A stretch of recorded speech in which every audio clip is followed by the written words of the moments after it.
Welcome back to Houston Life. It is one of those home appliances we might not think about until we run out of hot water. One of Mission AC and Plumbing's customers learned the hard way that an aging water heater could lead to thousands of dollars in damage. Here with more about the warning signs and how to prevent a costly problem, we have David Lewis, who is the owner of Mission AC and Plumbing, and master plumber Robert Koster. Guys, welcome to the show. I feel like we should just blow out the rest of the show and talk for an hour because I have a lot of questions. Robert, you've seen a lot of situations, and in Houston here, we have our water heaters up in the attic, which if something goes wrong, can cause a major mess. Worked in a lot of cities around the United States. I'm from Houston. This is the only city I've seen where we put virtually all the water heaters in the attic, which is the worst place that you can put them. And people ask me, why do they put them there? For square footage. That's more square footage they can sell by not having to have a closet dedicated to the mechanical. So the builders put them in the attic with pans underneath them. Here's the problem. If the heater begins to leak and spray out of the top, let's say, like the story I'm about to tell you about, it doesn't go in the pan. It goes up, bounces off the roof, misses a pan, and floods the house. It's almost like these heaters have a brain and two eyes. Hey, they just left for the weekend. This is the perfect time. We're really going to get them. Let's flood their house. And that's what happens. And this is a demo of just the amount of water you might see. So imagine this full of water times 10. Yeah. That's what's in that heater. Times 10. Now, this empties out, but that doesn't stop the water. It's still coming in. Yeah. Oh, it's still coming in. Keeps going and going and going. So if you have left town and this happens while you're away, you come back to a giant mess. What you see a lot of times is the neighbor notices water rolling down the driveway and goes over and shuts their water off to the house. But by then, the damage is done. Already done. The story I was telling you about, this gentleman, I felt so sorry for him, house in the Heights in Houston, gorgeous. He'd spent God knows how many thousands fixing this place up. Beautiful wood floors. He was ready to move in. We get an emergency call. I run over there. When I walk in the living room, all the ceilings down, the wood floors are buckling up. He'd been gone for the weekend, like we talked about. I go in the attic, the heater's still on, still spraying. It was spraying out of the top of the heater on an angle, hitting the rafter, bouncing down. All of the sheetrock ceiling had dropped, all the insulation had dropped, floors buckled. Who knows how many tens of thousands of dollars worth of damage. And the headache, the heartbreak, the expense. I mean, David, this is the exact type of situation people want to avoid. And I'm sure they probably ask you, like, how do we avoid having that happen to us? You know, they say a pinch of prevention's better than a pound of cure. Right. So having somebody, a professional, come out beforehand and making some choices ahead of time is going to change your trajectory from having a house full of water. Are we talking routine maintenance? Yeah, so we recommend, and manufacturers recommend, having water heaters specifically maintained once a year. So you're gonna have to flush that heater once a year. It's not a complicated process. It's actually pretty simple. You still need somebody that knows what they're doing when they do it.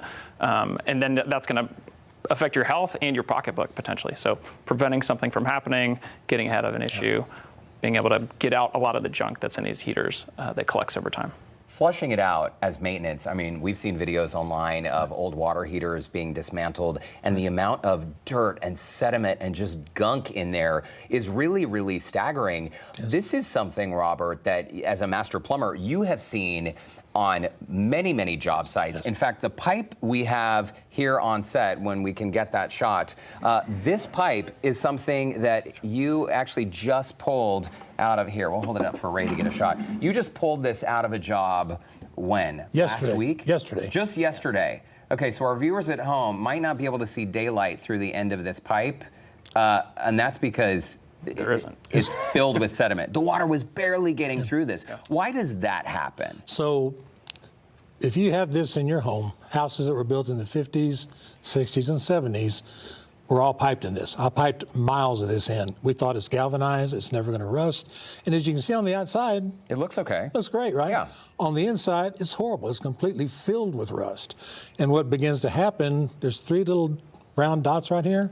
Those will turn white and they will burst, and they may seep or they may blow. Oh, those will become leaks. And so it gives you, as a professional plumber, you know that's a leak that's starting to happen. See, and I would look at that pipe with the untrained eye and say, you can't see inside, right? But you're able to see a leak even before it starts. Yes. Even before it starts. So, and what's interesting, and I don't know the physics of it, this is always on the bottom. always. So you take your inspection camera as a professional plumber, and you run it underneath, and you take a video, and you can show your homeowner this. And what is that? Well, that's a leak beginning to happen. Oftentimes, it's already turned white. A leak about to And start. you can when it's turned white, you can take your finger and touch it, and it comes back wet. It's about to blow. Okay. It's not a matter of if, it's a matter of when. It's going to, of yes. when it will. Yeah, it's going to happen. And that's just part of like homeownership, right? Like Yes. aging pipes and, Right. and system maintenance. Okay, Right. we're tight on time. Tell us about how to effectively have this flushed and how often should we really be doing once a year, get a professional plumber. Nobody wants to get in the attic. We don't even like getting in attics, but we have to. It's our job. So you get up in the attic, and there's things that we look at. We look at the temperature and pressure relief valve. That keeps your heater from turning into a bomb. If it gets too much temperature, too much pressure, it opens up, it releases, so it doesn't blow your house up. Extraordinarily important. Maybe the most important thing in your home, in my opinion. It also has a drain valve at the bottom for draining the heater. That's what you flush it with, and that's how you get all the sediment out. So you hook a hose to it, you flush it out under pressure to get all the stuff out of it, all that sediment, everything that builds up in the heater once a year.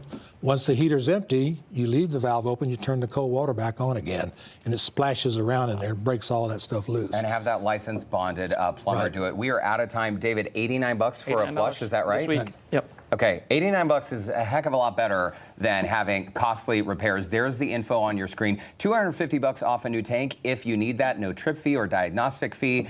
Look for that code, KPRC Life, this week only. If you would like to call missionac.com. The info is on your screen, 281-503-4226. David Lewis, Robert Koster, thanks again. And that promo code, KPRC Life, $89 water heater flush, $250 off a new tank if yours is too far gone. The phone number, by the way, 281-503-4226. And online, missionac.com. Guys, thanks so much. We covered a lot of ground. Have fun.